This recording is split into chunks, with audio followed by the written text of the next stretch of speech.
Hi, I'm Ellen Hernandez, and I started volunteering with the High Atlas Foundation in January of 2020. That was my third visit to Morocco, and even though I'm American, I have a real affinity for Morocco and the Moroccan people. And it's my pleasure and privilege to be a volunteer to try to help Moroccans create and implement the projects that mean the most to them and that fulfill their goals. So one of the things that I'm doing is I am donating the proceeds for 2 collections of poetry that I've published to High Atlas Foundation. Now, the one collection that's coming out in May of this year is called Voices from a Pandemic. And it arose out of a collaboration with over 20 friends and family who told me about their experiences during this past year. And so the poems in this collection range from the perspective of Moroccans to Americans to people from Ireland and other places in the world, young and old, men and women, retired and working and out of work. And so I thought I would share with you a few of the poems from that collection so you could get a taste of what I'm talking about. One of them is by a friend of mine. He's a Moroccan. He is Amazigh, and he wrote to me about how he was experiencing the pandemic when it first became prevalent in Morocco in the spring of 2020. And this is by a collaboration with Hassan Hiss, and it's called When Everything Stopped. I am not allowed in the streets. The police are everywhere. It's crazy. There is no work for me now. All my work has stopped. It's hard for me to focus my thoughts, confusing and unbelievable. The streets are empty. Banks stop at 2, grocery stops at 6. Quiet, like a ghost city. There is fresh air, less traffic, fewer accidents. We really can breathe again. But the silence is scary. I still hear the call to prayer, very clear, clearer. It gives me comfort, gives everyone comfort. I am alone in my flat. I like it. It's good for me, for others. I'm good. My parents are good. My brother, my family, all good. They don't work. No one works now. Now, I've had the pleasure of working in collaboration with many of the staff members at High Atlas Foundation. And so one of them, Iman, also shared with me her thoughts about her experience and her hope for the future. And I think that's a good poem for me to share with you as we look to the future of when this terrible time, this virus and its consequences are over with. This is called A Prayer for Normalcy. Our fieldwork regrettably postponed and workshops only online. We work from home, and now what I used to do cannot. It has greater value. I watch my parents here at home see their fears and family and time have greater importance.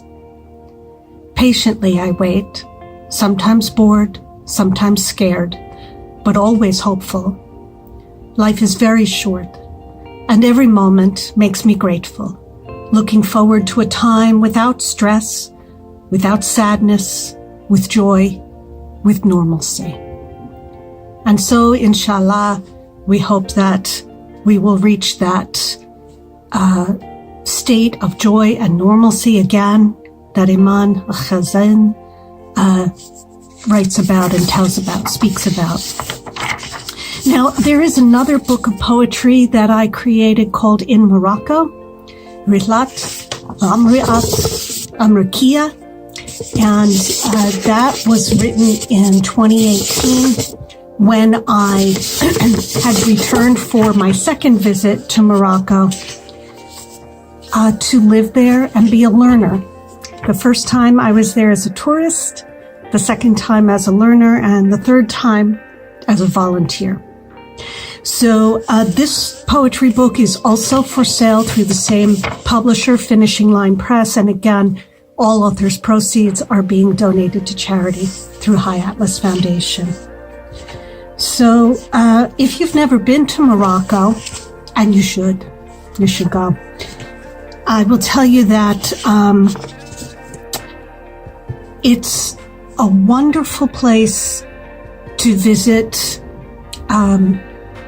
ancient kinds of buildings and to see a culture that is different than if you are, say, from North America. But if you really, really want to get to know what it is to know the Moroccan people, you have to leave the cities. So, of course, Fez and Marrakesh, Tangier and Casablanca sound exotic and inviting, and they are. And part of this poetry book does touch on life in Marrakesh, but you really must go to the mountains, go to the rural areas, meet the farmers, meet the people who live outside of the cities, if you want to get to know true Moroccan culture. Now, getting to the mountains is not an easy task. Even though we're in the 21st century, there comes a point when paved road leads to dirt road, leads to no road. And so if you want to visit a village, you're going to have to take a 4-wheel drive journey over some rocky terrain. And the first day I arrived in a village in Tilsa in the High Atlas Mountains, I was compelled to write this poem. It's called Dust. I took my tea there with them, strangely, visible, invisible, both. Now in my room, doors, windows open, I hear distant children's voices, feel dust still on my skin. I don't want to wash, could stand on this mountain, turn to dust, blow away. So what does that mean? My intention there was that the feeling of being a part of the people who were there in that village and the opportunity to be there was something that was seeping into me, was becoming a part of me already. And I feel such a connection that it was as if I could just turn to dust and become part of the land, and I would have been contented. Now, if you haven't met Moroccan people, I will tell you that they're warm and welcoming and hardworking and, just very receptive and open. And so I was compelled after a while to write a poem entitled Moroccan Men. And this really probably can be applied to most anybody. But here's what I want you to know about Moroccan men. Moroccan men work, waking to sleeping, sweating with industry, in field, in shop, in tannery. Moroccan men cook. Careful hands cut carrots, peel potatoes for tagine, pour mint tea, serve gladly guests and God. Moroccan men pray throughout the day, hear the call, set aside work for mosque or quiet corner, lay out a rug and bend. They fast at Ramadan, give to the poor, live their faith. Moroccan men play music together, gather on sofa or floor to eat, talk, drink tea. They watch football in a cafe, cheer their team's goals, shrug off the losses.